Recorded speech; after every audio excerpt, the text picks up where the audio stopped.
Gracias por venir con nosotros y compartir estos minutos aquí en los estudios de Onda Regional. Un saludo. Yo siempre encantado, cada vez que me llamáis, es un placer para mí estar con vosotros. Vamos a recordar quién es y qué es ProExport, es la Asociación de Productores y Exportadores de la región. La conforman, corrígeme si hay que actualizar los datos, Fernando, unas 120 empresas en las que están agrupadas a su vez en 55 grupos empresariales, productores y exportadores, consorcios, 10 alhóndigas también de la región.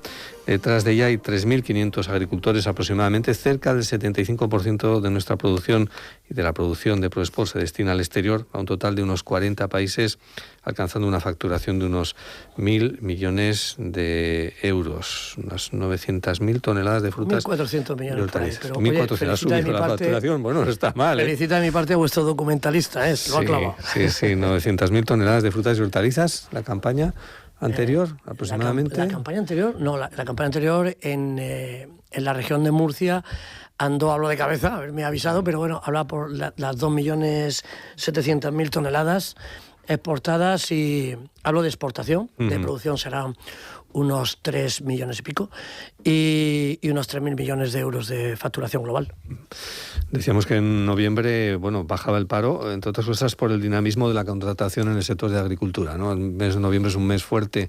Nosotros comenzamos la campaña hortícola, sobre todo la campaña hortícola comienza después del verano y se notan las cifras de empleo. Yo siempre digo que hemos hablado de las cifras de tonelajes, las cifras de facturación, pero el componente social que tiene el agro es brutal, porque es un sector muy intensivo en mano de obra, lo va a seguir siendo durante muchísimo tiempo, y además para distintos estratos sociales. Podemos tener desde los directores comerciales que hablan 5 idiomas, o los químicos y biólogos que trabajan en nuestro departamento de calidad, pero también gente que no tiene estudios universitarios y que hace un trabajo más manual, más técnico, en campo, en almacenes, y que supone un esfuerzo fabuloso para sus familias, un trabajo muy honrado, y que de no estar el agro, pues seguramente esta región lo sufriría y lo vería también en esas cifras de empleo. O sea que me congratulo de que sigamos produciendo empleo año tras año. Enseguida hablaremos de algunos de esos problemas y amenazas sobre el sector agrario.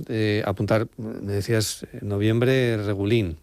Con esto no hemos empezado bien la campaña, la verdad. Hacía calor en Europa y no se podía vender. Es que hemos tenido unas temperaturas, fíjate, el frío acaba de entrar, por decirlo así, tampoco es un frío gélido, es un frío, pero ese frío regula las producciones, no solamente aquí en origen, sino también en destino. Europa ha terminado mucho más tarde de producir de lo habitual, porque ha tenido esas temperaturas más tranquilas, ha habido un cierto solape de producciones y tampoco la demanda está muy alegre. Falta dinero en los bolsillos de la gente y se ve pues en las compras de todo, también en el producto fresco. Estamos remontando y confío en que el resto de campaña pues nos mejore. Estamos hablando del clima, el clima en general, ¿no? No sé si el cambio climático está también empujando a las producciones, Fernando, hacia latitudes más al norte. Está pasando aquí en la región, porque hace años no se veían tantas plantaciones de productos hortícolas en el noroeste, en el altiplano, en el sur de la provincia de Albacete, y sin embargo parece que la proyección de la producción se desplaza en parte hacia ahí, ¿no? Bueno, la verdad es que nosotros siempre hemos estado en distintas zonas de producción. Quizás es una clave del éxito que tiene la empresa familiar, la cooperativa, el productor en general murciano. No ha estado solamente en una zona, sino que ha sabido adaptarse a las necesidades de los clientes. Eso que ha sido buscar zonas de producción en diferentes altitudes, lo que nos da diferentes temperaturas, pero también un cultivo más sostenible. No es lo mismo estar cultivando, pongamos por ejemplo, lechugas en verano en Campo de Cartagena con 40 grados que irte a la Puebla de Don Fadrique en Granada, donde estás a 1.000 metros de altitud y todavía hay cambios de amplitud térmica entre el día y la noche, con lo cual necesita menos agua y menos recursos. Entonces sí, el cambio climático o la realidad climática que tenemos nos dice efectivamente que se alargan los periodos más calurosos y que por tanto hay zonas de producción que a lo mejor antes tenían un riesgo de helada mayor que el que tienen ahora y pueden ser más adecuados para los cultivos. Y entonces pues sí, vemos zonas de interior, zonas del norte de la región y de otras regiones al lado en donde pues estamos cultivando también, pero bueno, al final no es que dejemos una zona, sino que repartimos mejor los recursos y quizás sí ajustamos los calendarios de producción y de recolección. Algunas zonas sí que ha habido que dejar de manera obligada porque eran hectáreas de regadío ilegal, 9.000 en el campo de Cartagena. ¿Eso se ha notado en la producción? Sí, claro, 9.000 hectáreas además con producciones que pueden ser de 2-3 ciclos, claro que se nota bastante. ¿Pero en beneficio al final o en perjuicio? Es decir, porque bueno, yo no... Vamos a ver, yo digo que en general, no me fijo solamente en esas, me fijo en cualquiera que haya en España, porque tenemos siempre mucho a ver la manzana podrida en nuestro cesto, pero el cesto de la agricultura española y europea es muy grande. Cualquier ordenación que haya de la producción, con el fin de que quienes estamos en el negocio podamos desarrollar nuestra actividad con igualdad de condiciones, pues nosotros estamos a favor. Entonces, si algo estaba ilegal, pues el volver a su estado normal es lo adecuado. Lo que hay es una reordenación. Esos cultivos han tenido que moverse a otras zonas o se han abandonado y, por tanto, pues hay un ajuste en las cantidades que llegan al mercado. Pero quien produce de forma profesional, como hacemos nosotros en la región, para abastecer las necesidades de millones de consumidores y familias en España y en Europa, tiene que dar respuesta a sus clientes nacionales y extranjeros, y o bien busca otras zonas o hay otro productor que intenta esa producción ponerla en el mercado. Entonces estamos en un periodo de reajuste. Vamos a quedarnos en la zona del altiplano, zona del noroeste, porque leía, no sé si era hoy, Fernando, que la Confederación del Segura, en ese plan de aplicación de la Directiva Europea en el año 2027 sobre los pozos sobreexplotados, podría tener algo más de manga ancha, vamos a utilizar esa expresión, reconociendo a su vez que no hay recursos, o no va a haber para esa fecha recursos alternativos con los que suplir lo que fuera esa reducción tan drástica, ¿no?, de los pozos subterráneos. La verdad que viniendo para acá solo me ha dado tiempo a ver el titular, entonces no puedo, sobre la noticia en concreto no puedo extenderme. Lo que sí está claro es que la Directiva Marco del Agua, que establecía el año 2027 como ya último plazo, pues se nos antoja a todos que se pasó un poquito. Y hay que ver cuándo se hacen esas directivas, y a veces se legisla alejándose un poquito de la realidad.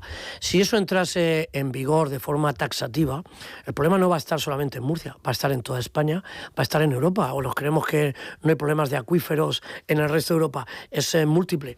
Quizá lo que hay que hacer es acompasar un poquito la legislación a la realidad del campo. Nosotros estamos pidiendo, y el sindicato de regantes además ha acogido en esto un cierto liderazgo para agruparnos y unirnos a todos, estamos pidiendo moratorias, estamos pidiendo un análisis técnico mucho más riguroso. Los estudios que se presentaron en su día del estado de acuífero están basados en técnicas que han pasado ya a la historia. Los piezómetros no están actualizados.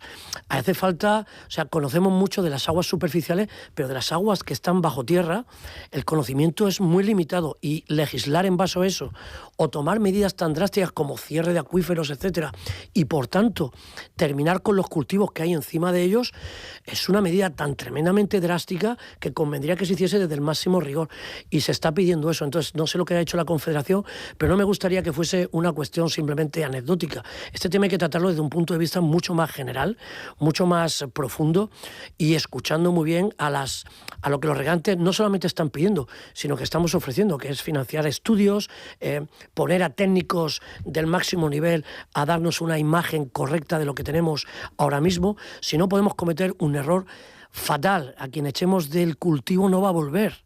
Y eso va a tener una incidencia en lo que decías tú al principio, en el empleo, en la riqueza que se genera en nuestra región, pero también en el bolsillo de los consumidores, que les va a faltar producción y por tanto se les va a poner mucho más cara. No debemos hacer más caro el comer bien en España. La moratoria se pediría hasta el año 2030, ¿no? Era el objetivo un poco. En principio 30 o 32, pero sobre todo pensando en que se pueden hacer las cosas bien, no en no abordar un problema que tengamos, sino en hacerlo bien, con rigor técnico, no ideológico.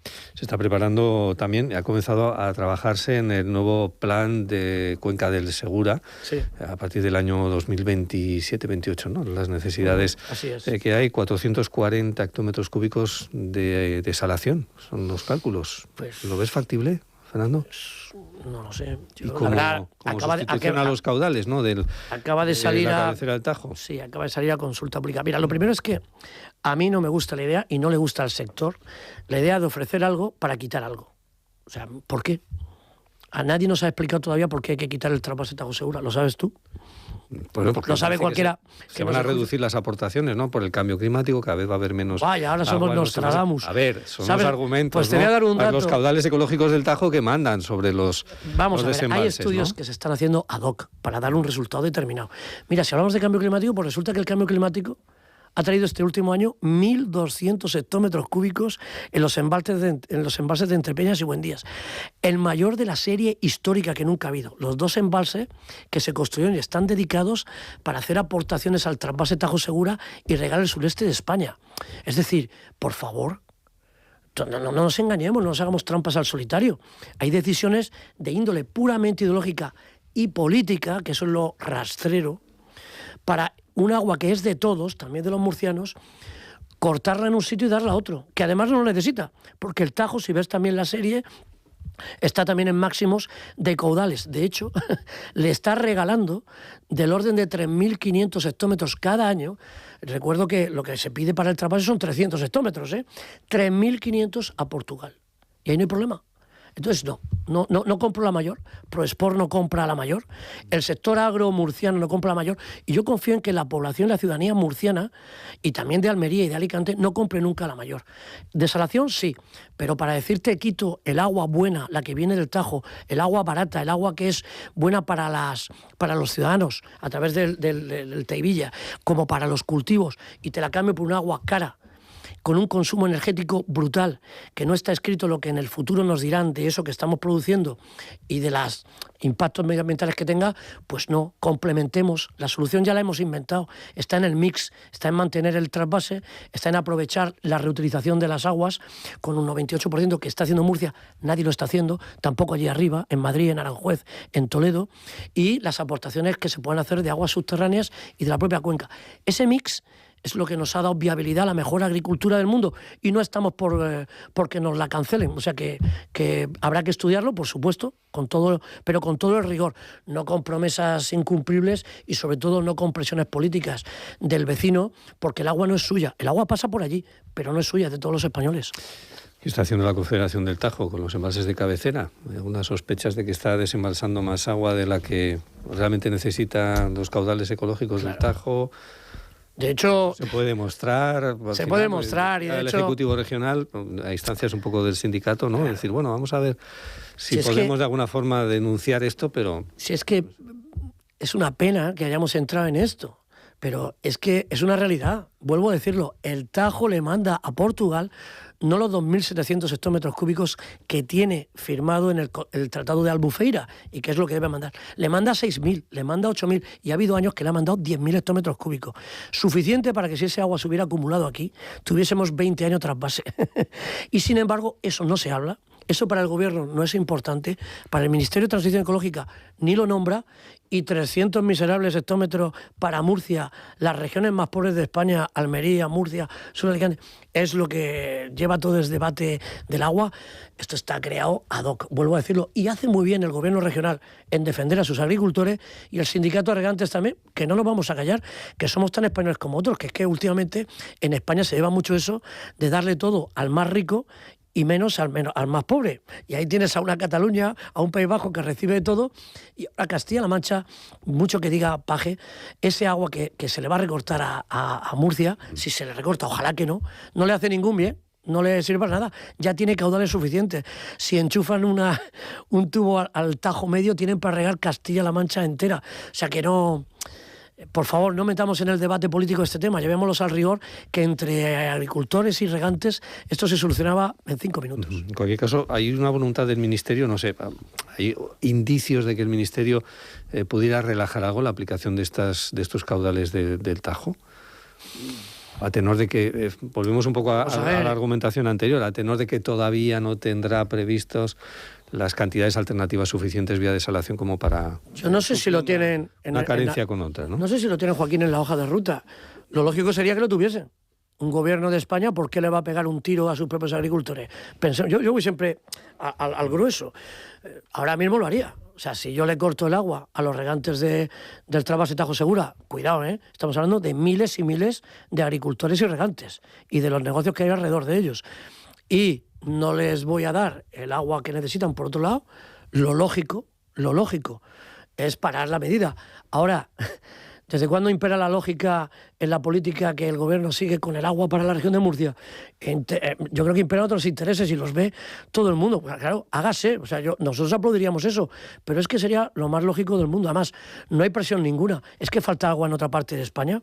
El Tajo lleva ahora mismo caudales por encima del 60%, mientras que la región de Murcia, en la cuenca del Segura, estamos en el 25%. O sea, ahora mismo en España hay bastante agua corriendo por los ríos y almacenada en embalses. Uh-huh. Hace unos días, no sé si tiene conocimiento, Fernando, parece que ha habido una empresa noruega que traía un sistema tecnológico nuevo de desalación. Estaba muy interesada en hacer algunas demostraciones a los regantes.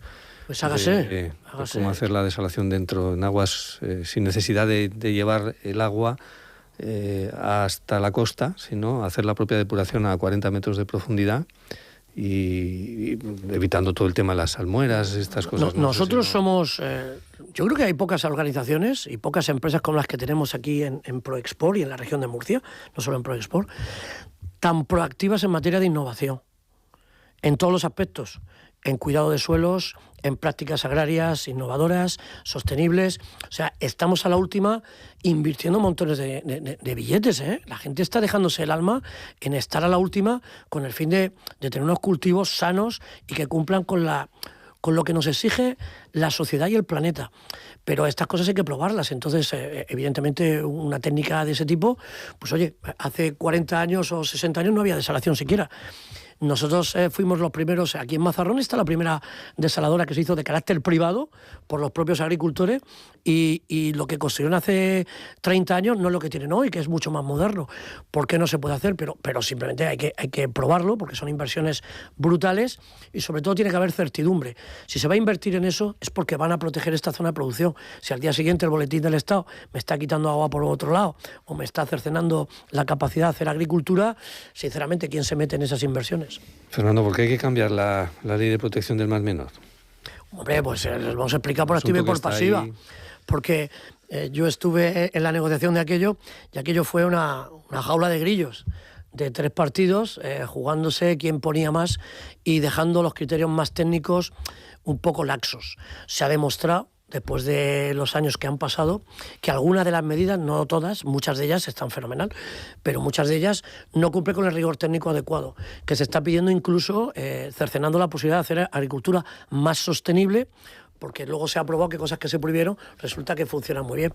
Y porque mediante los estudios que ha aportado la UPCT y la UPCT, Universidad de Murcia y MIDA, la Comunidad de Regantes del Campo de Cartagena, etcétera, se prueba que muchas de las cuestiones que están ahí deberían ordenarse de otra forma. Y luego porque, y lo han dicho distintos grupos políticos, de izquierda y de derecha, pues el armamento jurídico que se hizo con ellos es defectuoso. Por ejemplo, hay muchas cuestiones que no deben estar en la ley, sino en un plan de actuación, el plan de actuación de zonas vulnerables, que ese es más factible de modificarse y adaptarse a las tecnologías, a las innovaciones que haya en cualquier momento, al nuevo conocimiento, mientras que una ley requiere toda una parafernalia de votos en la Asamblea Regional que no es movible. Y de hecho, mira cómo estamos. No son las tablas de la ley del Mar Menor. Se puede mejorar mucho. Y se puede mejorar sin poner ni una restricción en lo que es sostenibilidad y protección del Mar Menor. Pero hay que quitar hay que quitar la bota de encima del cuello del agricultor en esa zona porque ya ha demostrado que las cosas se pueden hacer y hasta hay medidas cautelares de la Conferencia Orográfica que se están revisando anualmente. Ahora mismo se pasó de rosca y en aquello que se pasó de rosca únicamente, los 7 artículos, nosotros presentamos un escrito con todas las organizaciones agrarias a la Asamblea para que lo estudiase. De hecho, muchos de los grupos políticos dijeron que teníamos razón. Lo que no se ha llevado es todavía a un voto, pues no sé por qué, quizá falta voluntad política o alguno está esperando a que algún grupo político está esperando a que alguien la modifique para echarle en cara no sé qué cosa. Es una pena. Se están dando patadas, pero en el culo del agricultor. ¿Qué pasa con Marruecos? ¿Qué pasa con Marruecos? Con las dos regiones exportadoras, una del Sáhara, ¿no? Acuerdo del Parlamento Europeo para facilitar esa exportación desde los terrenos del Sáhara, contradiciendo parece que una directiva de Naciones Unidas donde dice que primero hay que tener en cuenta las comunidades afectadas, ¿no? Vamos a ver, aquí, yo creo que a nadie se le escapa. ¿Cómo explicamos esto? Pues Marruecos está desplegando una capacidad de influencia notable en el gobierno de España, número uno, porque recordemos que en su momento era un protectorado, todo lo que era el Sáhara Occidental, que invito a todo el mundo a que vaya al mapa y lo vea. El Sáhara Occidental es como la mitad de España, ¿eh? Cuidado, que como se ve a Marruecos tenemos un país ahí abajo que es el doble de tamaño que España, pero además tiene recursos naturales, tiene una costa por explotar, tiene unas capacidades agrícolas tremendas y tiene además en el subsuelo y en la parte marítima, o sea, hoy es noticia que Marruecos está solicitando para ellos la línea de costa marítima adentrándose en aguas que corresponden a Canarias, porque sabe que hay cobalto y otros minerales importantes. Petróleo también. Y petróleo. O sea, ¿estamos tontos o qué? ¿Nos está tomando el pelo Marruecos? No. Nos estamos dejando tomar el pelo. Y yo, lo siento, voy a decirlo, que me lleven a juicio. Yo creo que aquí hay otros intereses, clarísimamente. Porque no se explica que nuestro propio gobierno dé esas facilidades a Marruecos para cultivar y hacernos la competencia a los productores españoles. Está echando. El 30% ha bajado, el 35% la exportación de nuestro tomate, un 25% la producción del mismo, pero es que detrás va a venir el melón, va a venir el calabacín, va a venir muchísimos cultivos de invernadero. Y miramos para otro lado, pues no, nos vamos a quejar y vamos a ir al Parlamento Europeo a decirle a los europarlamentarios que paren esto, que ya está bien. Pero ¿y qué potencial tiene? Porque, claro, hablamos del Sáhara y estamos pensando en el desierto. ¿Qué capacidad de producción hortofrutícola puede tener estas regiones del Sáhara, no? Pues el primer plan que va a hacer ya está firmado y está poniéndose. Hay 5 compañías marroquíes, 2 de ellas que pertenecen al rey de Marruecos, que es que además manda narices la cosa, y van a pasar de 1.000 hectáreas que hay a 5.000 en nada, de invernadero. Es decir, que esas producciones no van para África, vienen para acá, para España y para otros sitios. Aparte, en paralelo, se le quiere dar todas las preferencias arancelarias que tiene Marruecos. Oiga, que cuando se firmó un acuerdo entre la Unión Europea y Marruecos para facilitar el comercio, era Marruecos nada más.